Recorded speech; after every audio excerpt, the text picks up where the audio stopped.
we are a co-foundry. So basically, if you're a budding entrepreneur and you have an idea, but you lack some creative or technical skills, we can come in and become your co-founder. And we love giving back to the community, and this is the reason we took over Startup Grind, because they have the most fantastic ethos. So they say, when you come to these kind of things, don't make a contact, make a friend, right? Don't take, but give back. And this is the ethos of Startup Grind. So they're in 300 cities around the world. I think we even got one in Afghanistan now. So how cool is that? They're doing tech in Afghanistan. And along this line of giving back, we also have to thank our sponsors, right? So we have PwC, so they're long-term sponsors here, and they've given us nifty forms, and that helps you with your R&D grant. So basically, let's say you don't have heaps of investment your first year in your R&D, but you have a bit and you want to claim it. You go on the web, you do it all yourself, and it's all fixed cost, and it's beautiful, and it's easy. So check out nifty grants and nifty forms if you Google it. We also have to thank Vale Brewing. Very, very good beer and wine and cider. So they've got heaps of cool products, and they're all for startups only. So only if you're an entrepreneur or startup, you can drink their stuff. We'd also like to thank Startup Adelaide. They're kind of the people who founded the kind of community here in Adelaide. So Paul Daly and Jenny Van Dyke are doing such a fantastic job with Startup Adelaide. And also What's So. So our office is in the What's So building, and this is this huge building that we're in right now. So they're fantastic partners.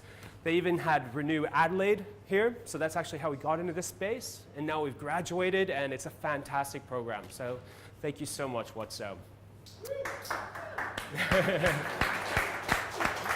I also want to give you a little quick rundown of stuff happening in the community right now. So Shark Tank was just here a month and a half ago doing interviews, seeing if there's going to be any Adelaide businesses that can go on the show. We also have Code Like a Girl that's starting up here in Adelaide, which is fantastic. Yeah. Woo! Techstars is also here. They've had their first cohort come out of their incubator and accelerator, and they are taking they're not taking their next cohort yet, but they are coming up pretty soon, so you start looking at that. Terry Gold is here somewhere, so you should definitely talk to him about that. They also have a fantastic new space, and they're definitely willing to help the community by kind of allowing you to use that and kind of just give back to the community. So Chris sitting next to Terry is your man. What else? Joe Thorpe from Tech and SA and Josh Garrett from Adelaide Smart City Studio. They have just launched a calendar for everything entrepreneur and startups. So if you go to startupdigest.com/Adelaide, you'll see everything that's happening in Adelaide. And another really cool thing they're doing in combination with that is that for all the newbies coming to Adelaide that don't know anything about the scene, don't know who to talk to, once a month, they're going to hold information sessions for people coming to Adelaide. So there'll be more information about that coming out pretty soon. And also NVI. Fantastic school. They're having the Venture Dorm coming up soon. So is that in a week or two you have to sign up for the next cohort? Yeah, it starts in the next couple of weeks. Next couple of weeks. If you only have an idea, but you just need some structure, you need to understand how to go through that process of ideation, research, validation, everything. They can give you that through this program. It's awesome. Also, they have Startup Tour, which I don't want to miss because they actually take you to the US. They'll take you to South by Southwest, they'll take you to Google, they'll take you to HubSpot, and I think 15 other huge tech startups over there. So it's a fantastic program, so check that out. So now, for the main show, Elaine Stead. I don't want to give too big of a background because we're going to get heaps into her personal life and her experience. But Elaine has an amazing background going from being her own entrepreneur to being a venture capitalist. So going from the good guys to the bad guys. And Blue Sky is amazing. It's over $3 billion in this venture capital fund. So it's no, not in the venture capital. No, but in Blue Sky, in Blue Sky.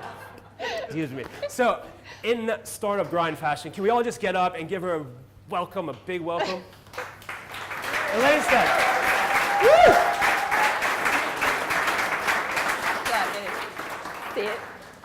Thanks, guys. That's awesome. I feel so much better about myself now. Welcome, Thank welcome. you. So, Startup Grind, we definitely want to hear a lot about the experience, to get insights and stuff like that, but we also want to get to know you and who you are. And maybe not that deep, but Go for it. Yeah? No. So I dig. was just saying to Judy before that kind of guys, I just want to be super open and honest and transparent today. So if we can kind of have Chatham House rules, and then you've already given me wine, so I'm likely to say anything anyway. So just feel free to ask whatever you would like to know. Happy to answer anything. So I've never heard this before, but you call yourself a quadriladian. What is a quadriladian? Yeah, I'd forgotten I said that. God, that must have been drunk tweeting. So what that means is I grew up here in South Australia. I'm Adelaide born and bred and educated, but I spent the last 12 years in Brisbane. So I kind of feel one part of my, not heart, but body pulls to Queensland. The really interesting and important part pulls to South Australia, but I feel very much like I'm pulled both ways, and so I do consider myself part Queenslander, part South Australian. Yeah. But here is where my home and my heart is. And almost a quadriladian traveladian or something, because you're I am almost a citizen always of the world. Yeah. People often say, "Where are you based?" And I say, wherever my mortgage is, and right now that happens to be in Brisbane. But I did a calculation last year where I worked out I had only been in Brisbane for 42 days for the entire period between May and December. So I'm just, citizen of the world. Great. And your family's based here? Yeah. And So I grew up in Teacher Gully. My sister still lives there. My mum is in Strathalbyn. So yeah, family is all still here. yeah, great. And I heard the sister was the smart one in the family. Yeah, she totally is. And this wasn't out on town, I heard this. It was on the blog. Wouldn't surprise me if you did. My sister is just, not only is she technically smarter than me, she's also way street smarter than I am. And she's the one who, when you're in an emergency or a critical situation, she's the one who's like, I've got this, and knows exactly what to do, and is just super logical. And I'm like, emotional, kind of go into a puddle. So she is definitely the smart one. All right. But you still got a PhD from Uni of Adelaide, right? Yeah, obviously massive overcompensation issues because I did, yes, yeah. All right. Not intentionally, actually. It was kind of accidental because I didn't know what I wanted to do when I left school, but I really loved science. So, God, I forget you guys are over here. Sorry, don't mean to exclude you. So I just thought, well, I'll just do something that allows me to kind of continue to study what I'm really interested in, which was all of my science subjects. So I did a science degree, thinking maybe I'll be a science teacher at the end of it, go off and do a teaching degree. But actually, I kind of got excited by this whole kind of world of science and potentially research, and I listened to way too many professors at university who convinced me that an academic career would be amazing. It's not. So I then went on and did an honours degree, which was awesome. Loved that. That is the hook that they use to convince you to do a PhD. And then they spend, typically 3 years brainwashing you that academia and research is kind of the only path thereafter. I took 5 years, unfortunately, to do my PhD because I'm not that smart. And but in that time also worked out there are these amazing, there's a plethora of other options that you can use that PhD for, and so I did that. Great. And I think I read that you wrote somewhere what you learned in 2017 was to embrace the weird. Did I? Wow, God. So I'm actually thinking I've got dementia because I can't remember writing that, but I'm sure I did.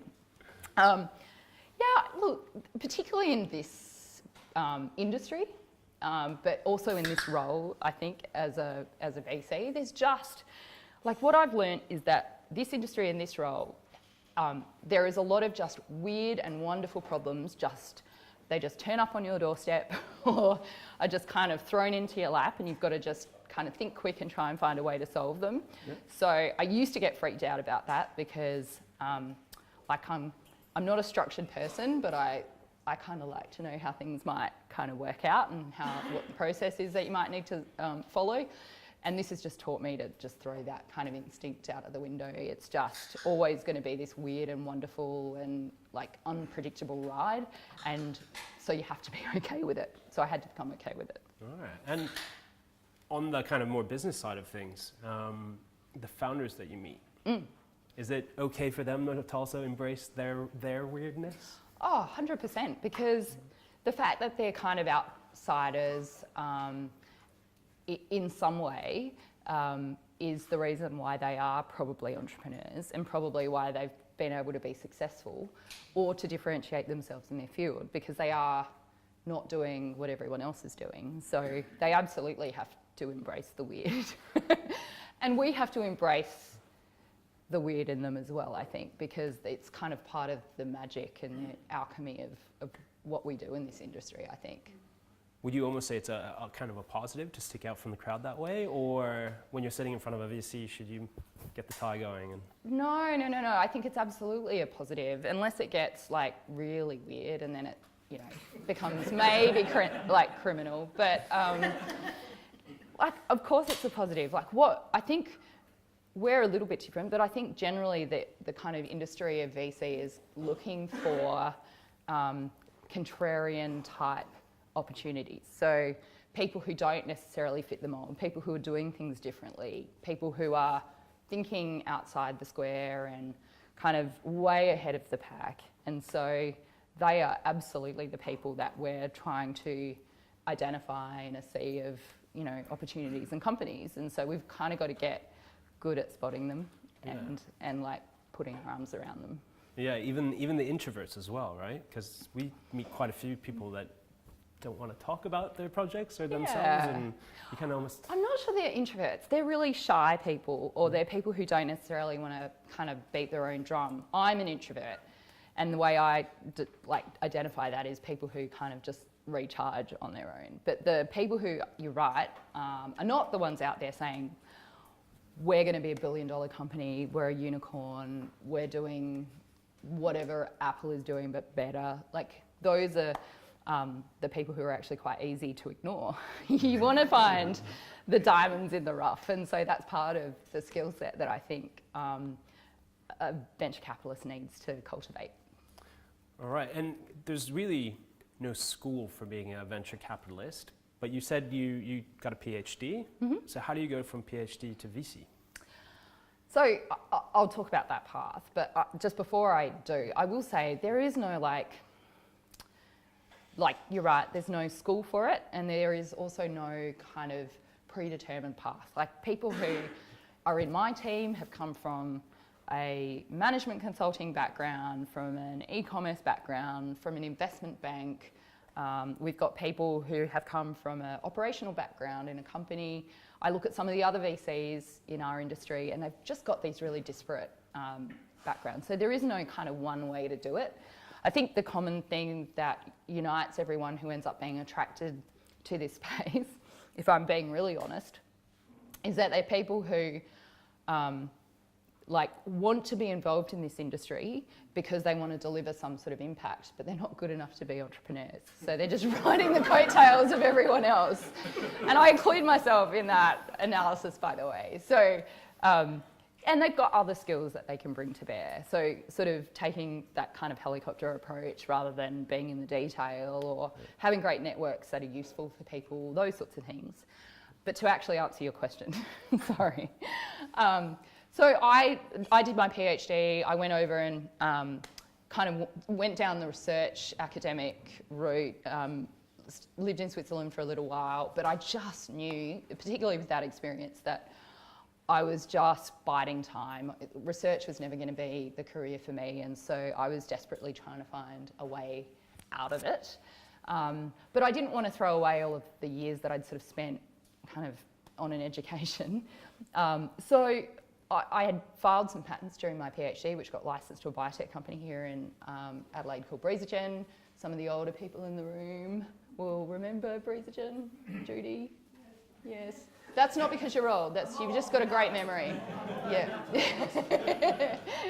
And that process actually introduced me to this whole, there's a commercialisation, there's a business side of research, which I know probably seems super obvious to all of you guys now, but it just was not obvious to me at the time. Like 20 odd years ago, they just didn't talk about that. There was like a research career and that was it. So that made me think, okay, well, there's perhaps this other route that I can take, which I can still use my credentials and my skills that I'd learnt during my PhD, but not actually have to sit at a bench and prepare. Like there was this one experiment I had to do. Sorry, I'm digressing, but no, please. There was this one experiment I had to do. I worked on cell cycle biochemistry and of stem cells, and I had to sit in a cold room for 48 hours and take hour samples of these cells as they were like going through their cell cycles. And I remember coming out of that after not sleeping for 2 days and having to be in a cold room for 48 hours just going, there's got to be more to life than this. So I think that's what every Swedish person feels when they're in the cold. I'm from Sweden, by the way. So Breezogen allowed me to come back and do a little bit of work, and I did that sort of as like for nothing, and just wanted to get a bit of experience. And then I was working in retail, which is exactly what you want to use your PhD for. And I love retail. That has taught me, by the way, so many skills which I find to be quite useful for business now. We can talk about that later. But I was quite drunk in the Treasury pub on like outside one night, and a sister of one of my old professors, so one of my old professors was Peter Rathjen, who has now come back to Adelaide. His sister Jane Rathjen used to work for ARI, which is the University of Adelaide's commercialisation arm, was the University of Adelaide's commercialisation arm. And she saw me outside the pub, and I'd come to her like 2 years ago because Peter had suggested I did, and she, you know, tried to understand what she did, but I didn't really understand it. And she said, "What are you doing now?" And I said, "I'm working at Burnside Village." And she was like, "Really?" And she said, "Why don't you come and talk to us at ARI and see if there might be some opportunities?" So I did. And that was an amazing turn of events, because I did do that, and then I worked there for 3 months kind of for nothing, worked out whether it was something I loved to do. I loved it. Like what they did, for those who don't know, is take innovations that are developed in the University of Adelaide, try and help the researchers commercialise them.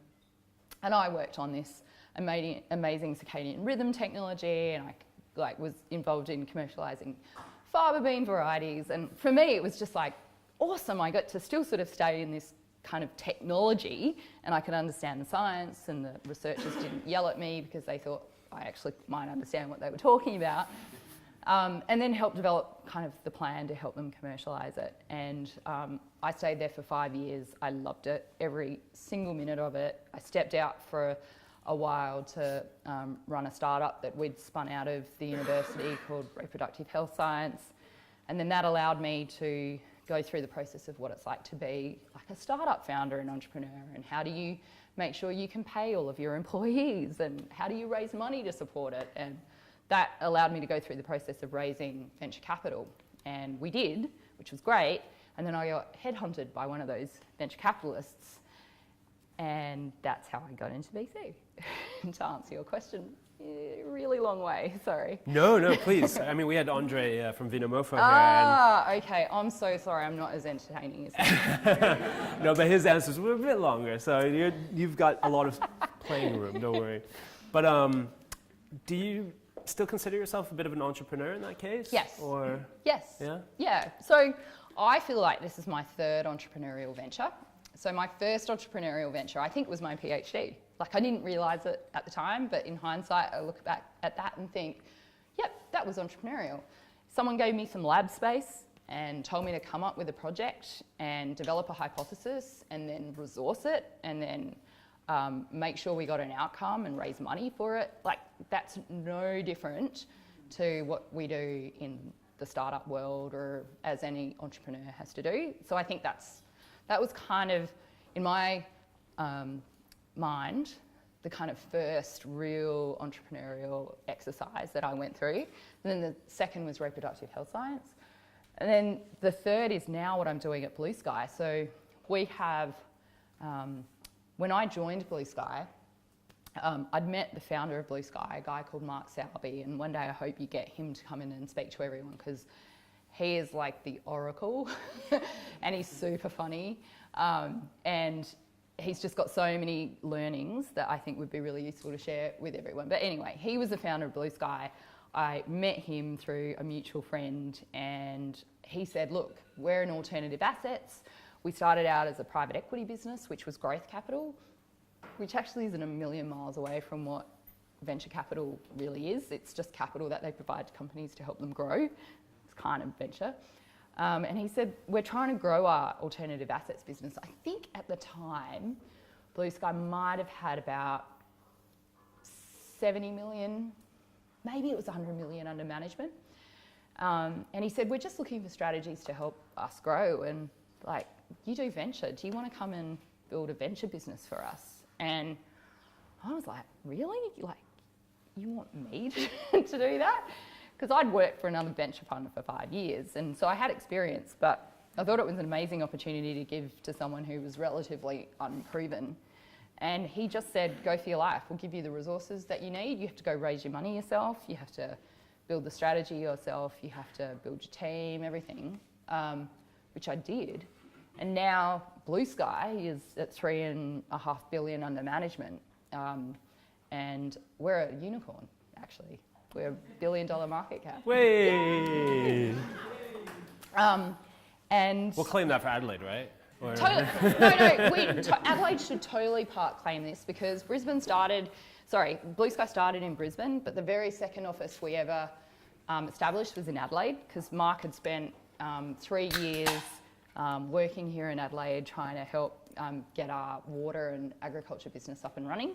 So Adelaide has a very special place in Blue Sky's heart and still, up until recently, was the second biggest office outside of Brisbane. So, but we will always have a presence here for a whole bunch of reasons. And now our venture business. So we started with 0 5 years ago and we're at there journalists in this room? Yes. Put your hands up. Yes. Okay, I won't tell you then how much. But we got like a few $100 million under management now. So yes, I absolutely think of what we're doing in my venture business, but also in the broader Blue Sky business. I sit on the board of the listed business, is very entrepreneurial in every way that you would define it. Yeah. And you were recently, but in the last year and a half or so, you were awarded the $50 million fund. So congratulations for that. That's huge. Thank you. Thanks. It's so awesome to have custodianship of that. Like for state government to say, go through a competitive process, and they talk to some amazing VCs, and for them to say, we trust you with this capital, we think you'll do a good job in helping to grow jobs and support the ecosystem here in South Australia. So it's awesome, particularly as a Adelaidean. Yeah. And can you give us some examples of some companies that you have I listed can't on? talk yet. Unfortunately, Oh, no. I wish today I could talk, but we're in the last dying days of completing 2 transactions. So it's awesome, and I am so excited about both of these companies being in our portfolio and being kind of the first cabs off the rank. And as soon as I can talk about that stuff, I absolutely will. One of them's deep tech. The other is not tech focused at all. So the mandate of the fund is really just to help to look for global, high quality businesses that have a presence here in South Australia or founded here in South Australia or prepared to move here. Both of these are Adelaide-based businesses, which have enormous growth potential. That's the only mandate. So they don't necessarily have to be tech. They don't have to be tech-enabled. They can be from any industry sector, and that's one of the things that attracted it to us, because Blue Sky as a venture business is a generalist fund that's invested across a whole bunch of industry sectors. We really love the kind of diversity and, dare I admit it, ADHD supporting environment that allows us to invest in a lot of industries.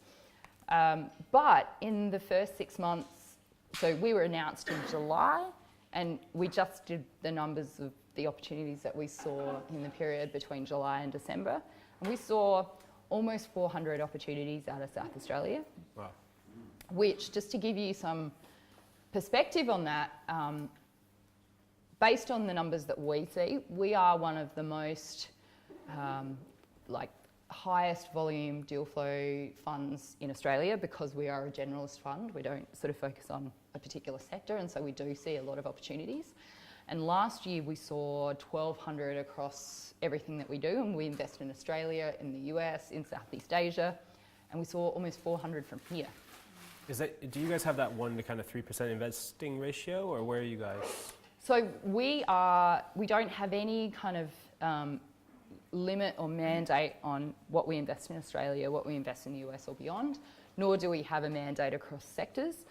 All we want is, if it's a great company that has enormous growth potential and it's an area that we think we can add value, then we really want to invest in those businesses. And out of the kind of 1,200 that you meet, how many kind of get through? Oh, sorry, that was your question. Yeah, so we did,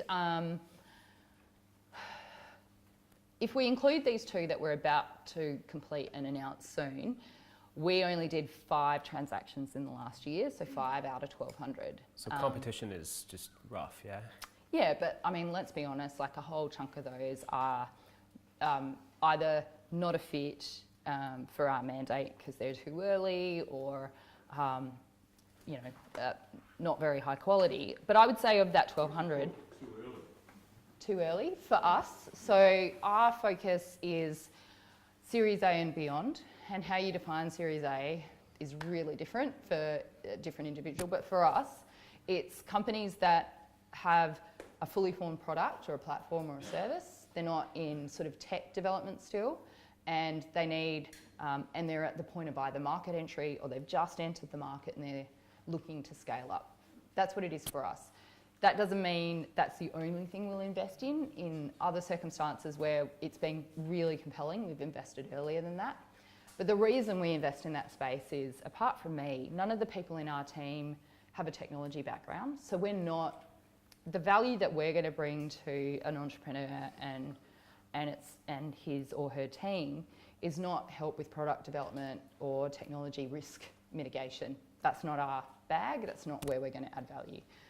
Where we're going to add value is, how do we determine what's the right business model for what you're doing? How do we test that it's the right scale-up strategy? How do we open channels to new markets that you haven't explored yet? How do we help you on the ground once you're in those new markets? How do we help you find capital? How do we help you find your team? Like, that's where the background that we have is most relevant. So it comes back to the point you made before, or the question you asked before about what we look for. It's mostly how we can add value, because if we can't add value, then they're much better off finding investors who have the background and skill set that can help them. And what's your exit strategy for those things you want listed? So anything, we look at any exit strategy. Most of the time it's not IPO, it's a trade sale. So it's usually the company being acquired by another company. But like, the 3 main exit strategies are acquisition, secondary sale, which is someone else buying your share as opposed to the whole company being bought, and trade sale. The ones, or IPO, the ones we see the most common is an acquisition. That's usually the thing that allows the company to kind of continue to flourish, go to that next level. Going to IPO was a common exit strategy for a lot of investors, much to the detriment of a lot of investors, and much to the detriment, I think, of the credibility of the listed market, particularly in certain industries. So there's a lot of stuff that comes along with being a listed business that most companies just, like, we're a listed business. You don't want to be listed. If you don't have to be listed, just take my word for it. So most often it's an acquisition, but we will look at all of the above.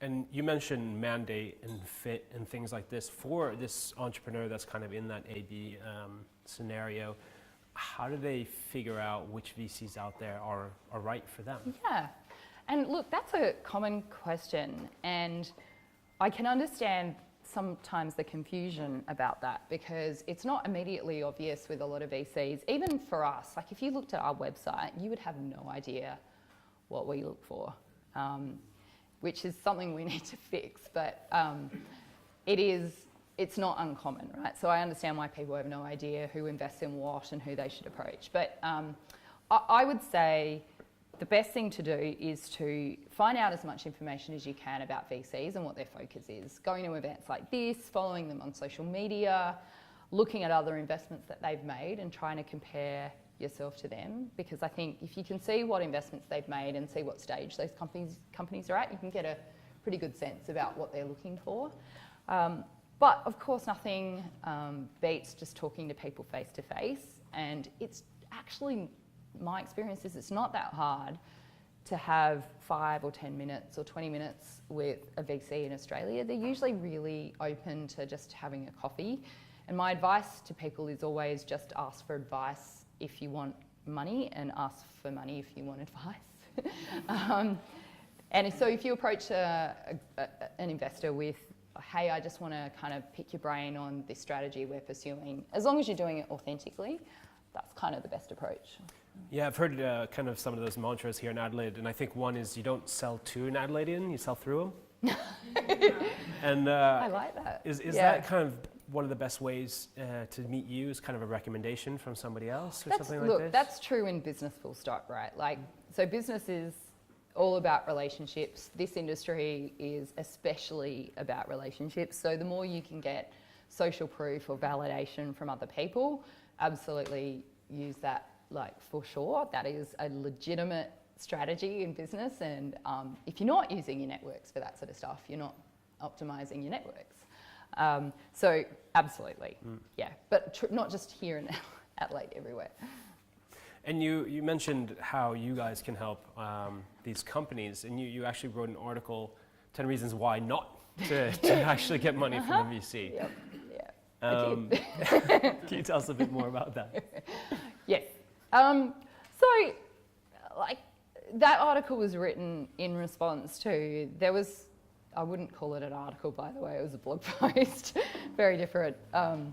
So that was written in response to, we just noticed there was like this glamorizing the kind of industry and venture, like venture as a business, venture capitalists, entrepreneurs. There was kind of all this stuff that was being said which kind of made it seem like that's the path you had to go down. And at the same time, I'd gone through some examples in my own portfolio of companies where, like, there were definitely people, founders or management team people who were, I reckon, like, at home going, fuck them. Like, they were just like, why the hell did we take money from venture capitalists? And not because, by the way, I think we were being mean or unfair. It's just the expectations when you bring on a professional investor and the obligations that are associated with that and the time frames that get associated with that. Even when you talk about that as upfront as you possibly can at the start, and you manage everyone's expectations, it comes down to some of those things being executed or expected or implemented, and everyone starts to go, oh my God, like, that's real. Meaning investors invest in companies because they want to get a return, and there are timeframes associated with that. That varies from venture fund to venture fund. And sorry, what happens if those timeframes aren't met? Well, sometimes there's very good reasons why that is, and so everyone agrees to kind of extend stuff. But sometimes, there is this wonderful exit opportunity, and everyone's agreed up front that we're going to try and exit this business in a certain time frame, and then all of a sudden everyone goes, oh, I actually didn't think you were serious about that. So it's that stuff. Yeah. So I think that article was... Because I don't ask to be mean, it's more about just kind of educating the public. No, it's not mean to ask those questions. Because, I mean, I've heard some stories about shares being taken back and things like this, and there's pretty dire consequences of not meeting those milestones. There can be, and, there are lots of, structures and ways in which people absolutely get screwed over. So I don't I don't pretend to admit that, I don't pretend that this is like a completely altruistic environment at all. But when you take on professional investors, you need to understand that that will translate to you conceding some control in your business, number one. That is actually the biggest thing I have found for entrepreneurs to grapple with, because a lot of reasons why people decide to be entrepreneurs is because they want to retain control over their destiny and what they do day to day. So to all of a sudden have someone who comes in and has a view or a perspective or a say can be really tough to deal with. So you just need to be aware of these things, and if you're not cool with it, don't go down the VC route, is all that article was trying to say. And yeah, investors will have a time frame, and if they're good people, they'll tell you what those time frames are ahead of time, and if you don't think you can live with that, then you probably shouldn't accept that investor. You should look for someone else who might have a different time frame. But they are then obligated to try and return capital to their investors, and so that tension becomes a really tricky thing for a lot of entrepreneurs and founders to grapple with when it comes to the time.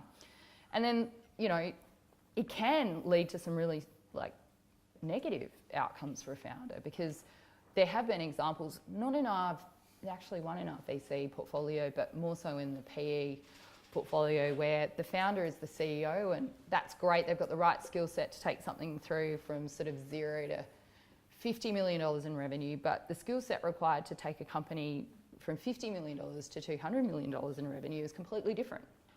And so having the self-awareness to know that you are now no longer the right person to be spearheading this business, you know, that's a massive dent to your ego. Yeah. And get why that is a difficult thing for entrepreneurs to grapple with. But our responsibility as investors that are investing other people's money, your money, like people's superannuation money, is not to get caught up in that stuff, to be sensitive to it and empathetic, but we've got to do the right thing for the company and all of the shareholders, which may be in conflict with the ego of the entrepreneur. Yeah, we often see with development teams that if you set some deadlines, that it actually accelerates production from the team. That's great. So you need to share your secrets with me. I'm just wondering if you have any stories of these kind of milestones that you set where it was just such a positive outcome, the founder just kind of snapped it up and just, you know, took it and ran with it. And No. No, seriously, we need to have a side chat. No, look, milestones are more about setting and managing expectations more than anything else. Like, I think most entrepreneurs tend to be really internally motivated anyway. I don't think we need to put a goalpost in front of them to incentivize them to do something. Like, they're already really driven. I think milestones are more about setting expectations. So everyone's on the same page. We all agree this is what we're trying to shoot for. Great. So that later on when it doesn't happen, because inevitably it doesn't, it's not a straight line between A and B on the path of a company, and so it's almost literally I can't think one company in our 14 company portfolio at the moment met their budget last year. So it's more just so we all agree what we're shooting for, and when we don't do it, no one can come back and say, oh, we didn't agree that. Really? Was that no, that wasn't a milestone, was it? No. You know, it's more just to kind of manage expectations. I've never found that a useful tool to motivate our performance. Why didn't they meet your expectations? Sorry? Why didn't they meet your expectations with each milestone? Why don't they? Or why haven't they? So sometimes it's just because they're optimists. Most of the time entrepreneurs are optimists, and they will look at their past performance and say, this business has grown 400% year on year. Obviously we're going to continue to grow 400% year on year. And kind of they shoot for that, and you know, the world changes as you kind of scale up. Those things tend to peter out at some point. So part of it is optimism. Part of it is they bring on external investors and they want to do the right thing and they want to perform. So they'll kind of overshoot. Their mouths are too big for their stomachs, you know. And we kind of know that as well. And sometimes it's like market forces, right? There's a whole bunch of things that happens that is kind of out of your control, and people never factor that stuff in when they're building out their expectations and their forecasts. So it's very rarely because like they've pissed off to Bali and are not like really focused. It's never like laziness or lack of drive. It's often those things, but also lack of focus. I think one of the things that happens when you get a big injection of cash is you go, oh my God, I can now do all the things. And what happens then is you just do all the things really badly instead of the key 3 things that are actually going to really kind of add the most value. So there's a lot of like behavioural, like psychological stuff that we've got to try and get good at identifying and managing and being aware of, and then factoring in and helping counsel them out of. Sorry, you were going to ask another question. I was going to say, with your experience in that field and setting those expectations, why did some of that input come into the first part? It does. So we try and say, hey guys, don't you think this is like just a tad ambitious? And they'll be like, no. Like, you know, we try and meter that back, and then we manage our investors and our investment committee accordingly. But it's really hard to rein in an entrepreneur. And in fact, like we've got one of our portfolio companies who so we've now been invested for 2 years, and we just had a strategy day yesterday with those. We do this every year with every portfolio company.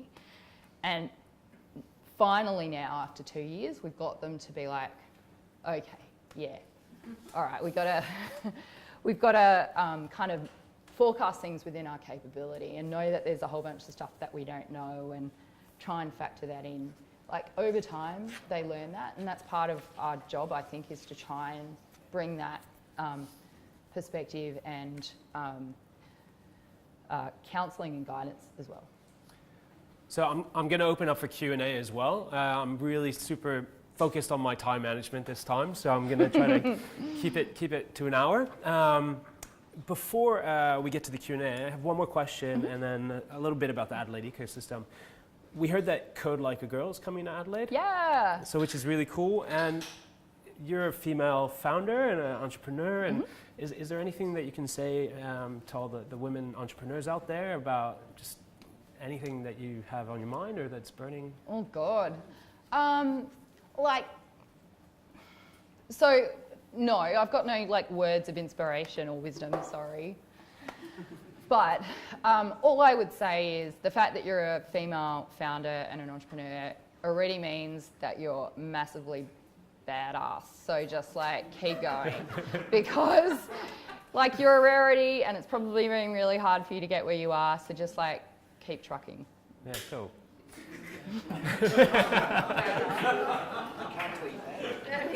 Keep trucking. Yeah. Just don't put Hong Kong. No. So startup grinds all over the world, but for the local chapters, it's kind of important just to talk about what's happening here and kind of give some inspiration to people, because Adelaideans, I've noticed, don't wave the flag as strongly maybe as the eastern states, and there's just so much happening here and so many cool companies here. Yeah, like it is amazing how much stuff is happening here, and we've been talking about it for ages, but there's been a whole bunch of things that I think's now allowed the rest of Australia to kind of cotton on to the fact that there is good stuff happening in South Australia and for them to pay attention. Like I've noticed a lot of the big VC guys and a lot of the big corporates have been coming down here a lot more often, so that tends to be a good sign that everyone's starting to wake up to the fact that everyone in this room already knows. But you know, I don't like. There's all the obvious stuff which I don't need to tell you guys. There's this huge kind of there's some core areas where we see a lot of strengths compared to what we see in other states. So one is obviously the space and the deep tech focus that is really starting to get some inertia behind it here in South Australia. Food, so ag, food tech, food ag, ag tech, food production, all of that we have a huge strength here in South Australia that is absolutely world class and is recognised as being world class. But I also think the thing that's really interesting, which I also see in Queensland, by the way, is there is like a natural cohesiveness in here, which is collaborative instead of competitive. So my observations of the similar ecosystem in Victoria and Sydney is it's super fragmented, it's really competitive, people don't talk to each other, and it's like, as someone who's not from there, to try and find the right people and who's doing what, and it's actually really difficult. And I imagine that makes doing business really tough. Whereas here, everyone talks to everyone, everyone knows who everyone else is, everyone's willing to give introductions, people are helping people across whatever they're doing. You know, you've got Techstars here, and like, you know, there's just so much collaboration.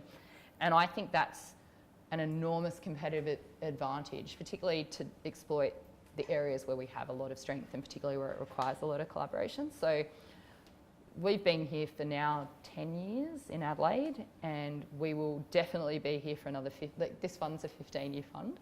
I'm going to be 57 when this fund closes. That's hilarious. So we're here for a really long time. We're not going anywhere because we believe that there is enormous opportunity here. I also think, you know, that old saying, necessity is the mother of invention.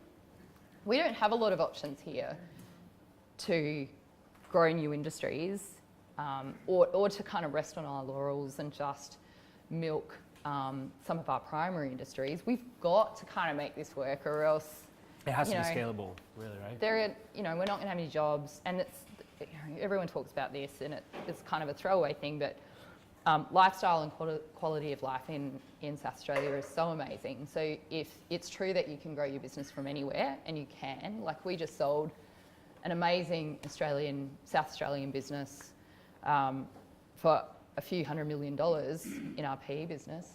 Oh, thanks. I was hoping it would be red. No, I'm only joking. There's no red drop. I can take the glass if you want. Oh, no, it's okay. Thank you.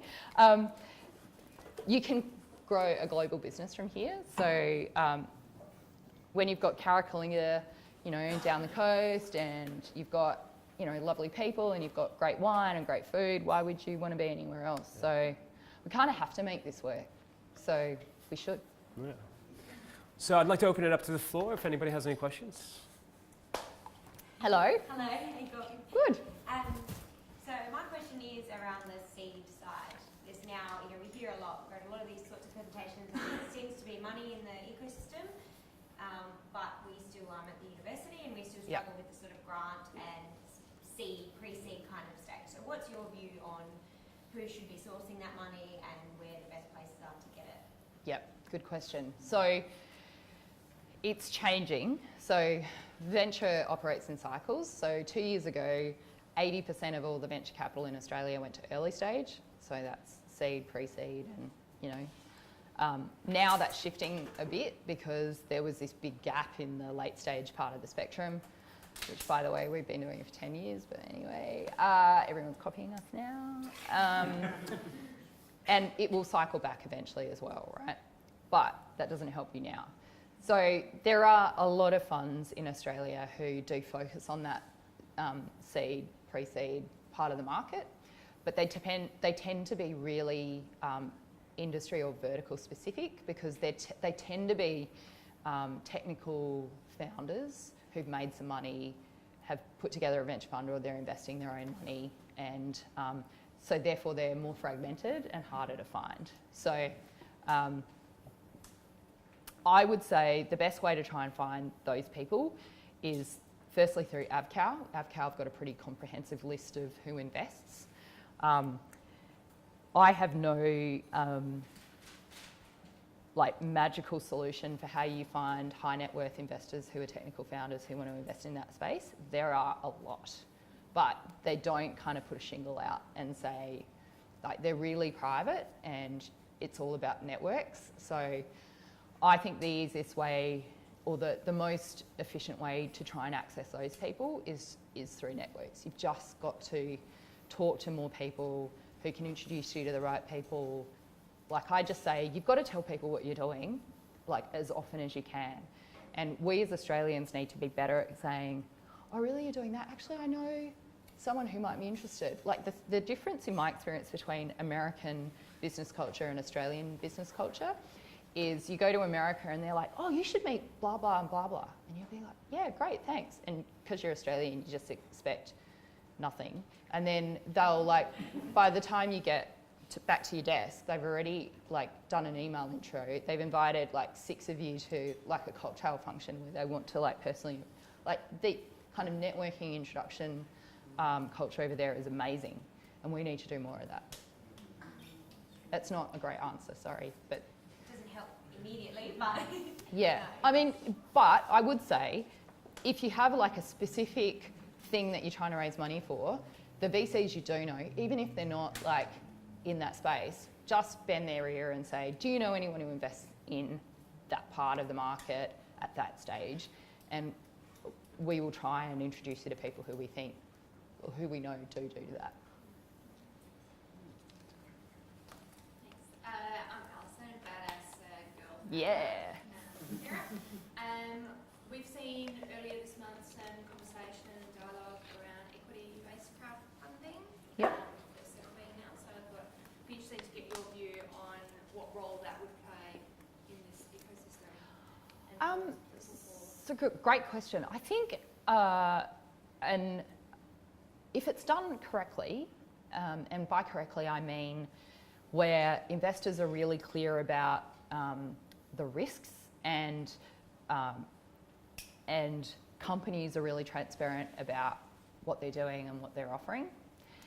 I think it can be actually a super powerful platform and mechanism to raise money. More importantly, I think it's a powerful platform to find new customers and to seed the market with evangelists, right? So, you know, if part of your business strategy is it's a B2C strategy, well, great, you can get 5,000 Cs, consumers, through that mechanism, and then they're telling their friends about, you know, this great new company they've invested in, and they're probably buying your product now. And so I personally, I think that's where the value is, as opposed to as a platform to raise money.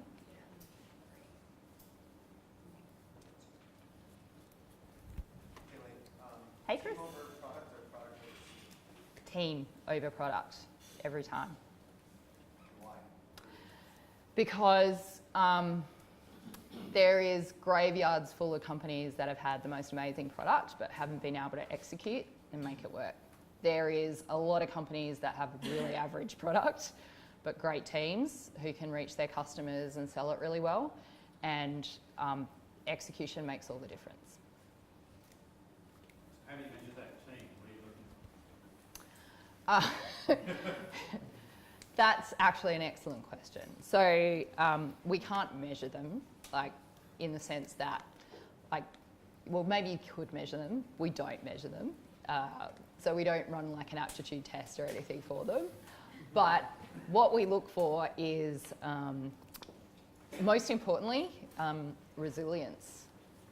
And I know that sounds like an overused term, but what I have seen has separated the successful founders from the non-successful founders has been an ability to stay the course. That doesn't mean stay the strategy no matter what. That means getting knocked down and getting back up.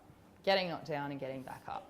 Continuing to have that same passion and enthusiasm even when stuff's not going well, which it almost always, it most of the time doesn't go well. It occasionally goes well. Even the product pivots? Yep. Just having that resilience, that's the most important trait. So the way we try and screen for that is by asking them about their life, asking them, like, not in their business life, but just like in their life.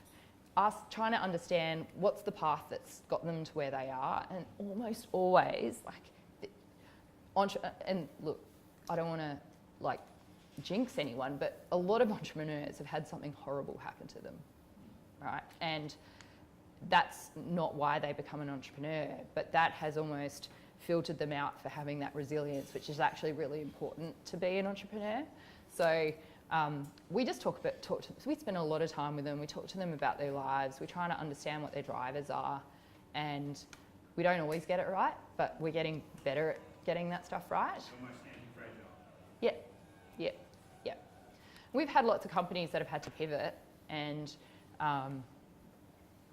but depending what drives the entrepreneur, that's okay.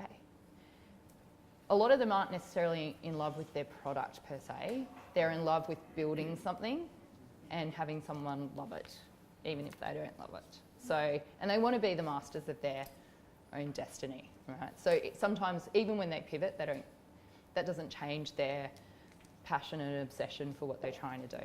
So you scale how much you put into a company depending on what you believe this team can do? You rescale? No, so the amount of money that we put into a business depends on how much money that business needs to execute on that strategy. But you're right in the sense that if we've got, if there's still a lot of risk for whatever reason, whether it's team or it's just earlier stage, we might put in less money to start with and then put more in and put more in. But the quantum is not about how good the team is, it's about how much that business needs to add the value that we need to add to it to deliver the returns to our investors. So will you assist in some sort of coaching or performance to help them get to, because they're going to, obviously, giving them money is fantastic, but that's not the key. It's actually not. Right. You give people and process. Yep. Yeah. So the value I think venture brings, you can get money from anywhere. You can get money from your friends and your family, sometimes from the bank, crowdfunding platforms, you know, there's a whole bunch of ways to get money. The reason you would pick a VC is because VCs are supposed to bring some smarts to the table, whether that is coaching them. So my personal added value is like, I'm not the person who's helping them financially model their forecasts, and that's my mate Ben does that because that's his bag. I'm strategy and I'm coaching, so that's where I bring a lot of value to entrepreneurs. And I'm pretty sure if you got any one of our founders up here, they would say that's the benefit they get from me personally. So yes, we bring coaching, we try and bring strategic thinking, we try to bring some structure and process to it. So often the businesses that we invest in have got no process, no structure. They're kind of just going by the seat of their pants, which is totally understandable and totally fine. But what we try to do is say, okay, and this sounds super boring. It is kind of boring, but it's essential. We'll come in and we'll say, all right, we need to now put a plan in for the first 90 days and then 6 months and 12 months. We need to do that now. And we need to hit milestones. We need to set milestones, and then we need to track how we're going to measure our success against those milestones. So stuff like that is often like, at first entrepreneurs go, like, and then they realise, actually that's awesome. Like now we've got this structure around what we do. We can sort of go into autopilot about that stuff, and our brain power can now go to other things which are more important. So it's often just around structure, but strategy and networks. So do you calibrate their skill set and speed to work out the trajectory and then coaching? Yep. Yep. We try to. Elaine, how do you reconcile that resilience piece with the startup law of fail fast and quit if you don't get it in the first 6 months? That seems to be a pretty mixed message. Maybe not from you personally, but No. Like, it is somewhat in conflict, but somewhat in alignment. So where it's in alignment is, I have no problem with companies working out that what they're doing is not working and doing something else, provided you have, you're confident that the method that you've used to evaluate whether what you're doing is working is objective, and you've got key things that you'll measure, and it's measurable, and you can like work out, okay, this is a failure and a bomb, and we can like look at something else. Where the resilience piece comes in is, I personally see very few companies who are failing fast and moving on to other things. I see companies that aren't executing properly and then they're failing. and then it gets hard, and then they give up. That's not failing fast and moving on to another thing. That's lack of focus and execution capability and lack of resilience. So 100%, no one should be focusing their energy on a process or a program or whatever that is going to fail or has been proven to fail. I just think people fail a lot, not because it's not going to work, it's that they haven't executed well and they haven't measured it properly. Does that make sense? Yeah. Question. You've mentioned focus a lot as an issue. Is that the most common miss that we see from startups? Or? Yeah, it is the most common. I think it's the most common thing for like everyone to deal with, right? Like it's not just startups, it's everyone's trying to balance a whole bunch of things in their life, and I just think it's particularly augmented and evident in entrepreneurs because they want to do all the things and they want to do it really well. There's also a lot of ego involved in this whole process as well, right? From everyone involved, not just entrepreneurs. So focus is a hard thing to convince entrepreneurs to do, particularly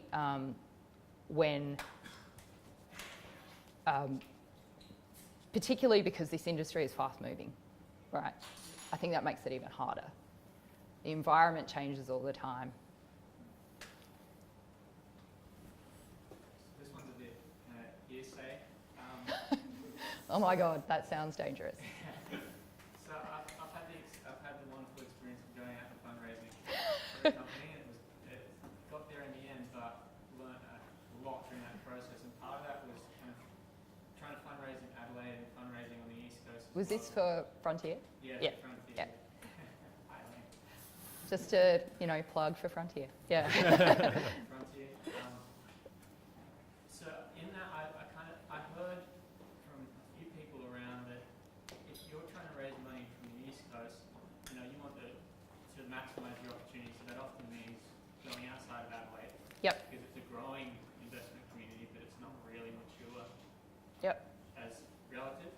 So you go to the East Coast and often you hear things like, well, you get an Adelaide discount applied to your valuation because you're located in Adelaide. Is that a thing? And if it is a thing, how do you combat that as an entrepreneur? Great question. So I've never heard that. Yes, yeah, please do. I think it doesn't matter where you're fundraising, because I've done a lot of fundraising also, most on the East Coast and overseas, and it doesn't matter where you're doing your fundraising, investors will come to you to discount you for some reason. It might be because you're from Adelaide, or it might be because it's part of the process. So just because you're from Adelaide, you shouldn't expect that you should get a 10% lower valuation or a 5% higher discount rate or whatever it is. That's part of the negotiation, doesn't matter where you are. Yeah, no. So I've never heard that particular phrase of the Adelaide discount, but I'm totally going to use that now. Isn't there even a discount between the eastern states and Silicon Valley as well? If you go one step, the companies of equivalent stage and potential raise at much higher valuations in the US than they do here. It's completely a function of supply and demand, is the way I'll answer your question, right? So the hotter your business is, the more people who want to invest in it, all of those things come into play. I suspect Flavia at Fleet probably had no discount applied to her valuation by Blackbird because, that was in high demand and they, were doing some cool stuff. And I think it's about, I don't think Adelaide per se gets a discount, but I think it's very startup dependent.